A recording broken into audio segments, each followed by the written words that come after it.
Ngalaray babat pingay ichijuno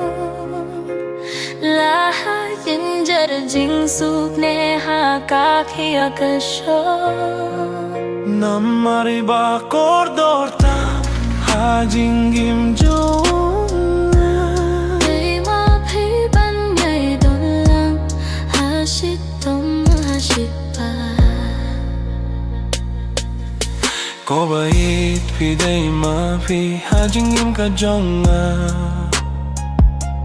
Ya jing mu jing pir khat jonga pi shu pen lenga Ngaru kumju ko bait na do bang Hashem yapi Malakaki porki kinta jing mu jing pir khat jonga kilet beitang shapi Ngalaray babat pi Nganyay ichi juno Lahajin jarjing suk neha kafi akasho Namari ba kordor tam hajing gimjonga Day maphi banyay don lang hashitom hashipa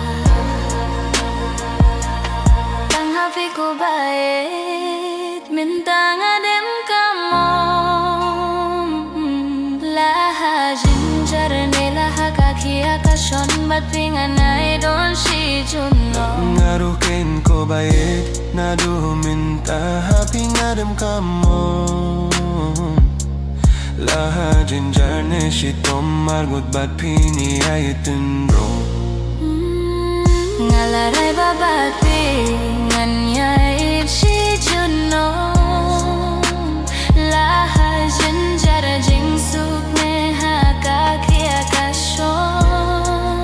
Namari ba kordor tam hajing imjong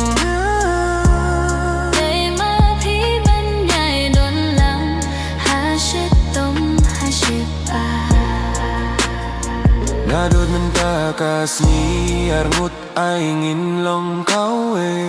Hajin jet bajanay bangilay akle Wat ni may bakin sulong sep ay Khong bayalong ing kabadap jing je Bat jing suk Jing men ngin labante Ngalaray babat pi ngani ay chi juno Lahajin jarajing suk neha kakaki akasho Namari ba